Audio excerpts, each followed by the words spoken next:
നമസ്കാരം. ഛത്തീസ്ഗഡിൽ മലയാളി കന്യാസ്ത്രീകൾ അറസ്റ്റിലായപ്പോൾ അത് ആയുധമാക്കി മോദിക്കെതിരെ ഉപയോഗിക്കാൻ കാത്തുനിന്നവരാണ് കേരളത്തിലെ വിരുദ്ധന്മാർ. ഒടുവിൽ എല്ലാം ശരിയാക്കാൻ കേന്ദ്രം ഭരിക്കുന്ന മോദിയും അമിത്ഷായും തന്നെ വേണ്ടിവന്നു. കേന്ദ്രത്തിനു നേരെ അപരാധം പറയാൻ എല്ലാവരും ഉണ്ട്. എന്നാൽ ഈ അപരാധം പറയുന്നവരെ കൊണ്ട് എന്തെങ്കിലും ഉപകാരമുണ്ടോ? അത് ഇല്ലതാനും.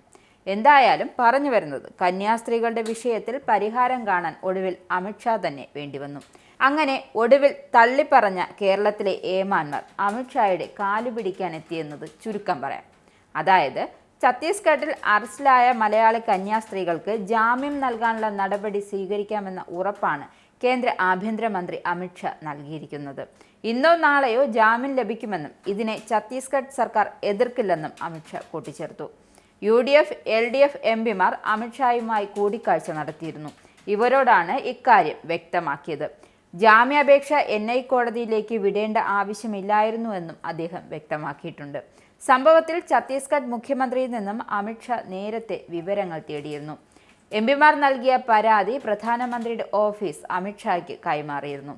അമിത്ഷാ പ്രധാനമന്ത്രിയുമായി വിഷയം ചർച്ച ചെയ്തെന്നും സൂചനയുണ്ട്. ക്രൈസ്തവ സഭകളുടെ പ്രതിഷേധം ദേശീയ തലത്തിൽ BJPയെ പ്രതിരോധത്തിലാക്കിയ സാഹചര്യത്തിലായിരുന്നു ഇത്. കഴിഞ്ഞ വെള്ളിയാഴ്ചയാണ് ദുർഗ് റെയിൽവേ സ്റ്റേഷനിൽ നിന്നും തലശ്ശേരി ഉദയഗിരി ഇടവകയിൽ നിന്നുള്ള സിസ്റ്റർ വന്ദന ഫ്രാൻസിസ്, അങ്കമാലി എളവള്ളൂർ ഇടവകയിൽ നിന്നുള്ള സിസ്റ്റർ പ്രീതി മേരി എന്നിവരെ പോലീസ് അറസ്റ്റ് ചെയ്തത്. ആഗ്രയിലെ ഫാത്തിമ ആശുപത്രിയിൽ ജോലി ചെയ്യുന്ന ഇവർ സഹായത്തിനായി 3 പെൺകുട്ടികളെ കൂട്ടിക്കൊണ്ടുപോകാനായി ദുർഗ് റെയിൽവേ സ്റ്റേഷനിൽ എത്തിയതായിരുന്നു. ഇവിടെ പെൺകുട്ടികൾ കന്യാസ്ത്രീകളെ കാത്തു നിൽക്കുന്നുണ്ടായിരുന്നു. ഇതിനിടെ TT എത്തി ടിക്കറ്റ് ചോദിച്ചെങ്കിലും പെൺകുട്ടികളുടെ കൈവശം പ്ലാറ്റ്ഫോം ടിക്കറ്റില്ലായിരുന്നു.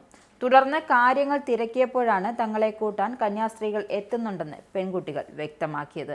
എന്നാൽ ഇത് TT വിശ്വാസത്തിലെടുത്തിരുന്നില്ല. തുടർന്ന് ബജ്രംഗ് ദൾ പ്രവർത്തകരെ വിവരം അറിയിക്കുകയായിരുന്നു. മനുഷ്യക്കടത്താണ് നടക്കുന്നതെന്നും പെൺകുട്ടികളെ നിർബന്ധിത മതപരിവർത്തനത്തിനായി കൊണ്ടുപോവുകയാണ് എന്ന് ആരോപിക്കുകയായിരുന്നു. ഛത്തീസ്ഗഡിൽ അറസ്റ്റിലായ മലയാളി കന്യാസ്ത്രീകളുടെ ജാമ്യാപേക്ഷ എന്തായാലും NI കോടതിയിൽ സമർപ്പിക്കാൻ തീരുമാനിച്ചിരിക്കുകയാണ്. കുടുംബവും സഭാ അധികൃതരുമാണ് ജാമ്യാപേക്ഷയുമായി NI കോടതിയെ സമീപിക്കാൻ തീരുമാനിച്ചിരിക്കുന്നത്.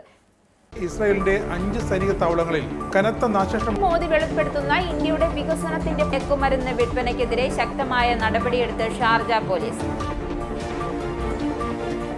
അമേരിക്കയിലെ സാധാരണ മനുഷ്യരോട് കൂടിയാണ് കോൺഗ്രസിനുള്ളിൽ പങ്കുവയ്ക്കാൻ ഓപ്പറേഷൻ സിന്ദൂറിൽ ഉപയോഗിച്ച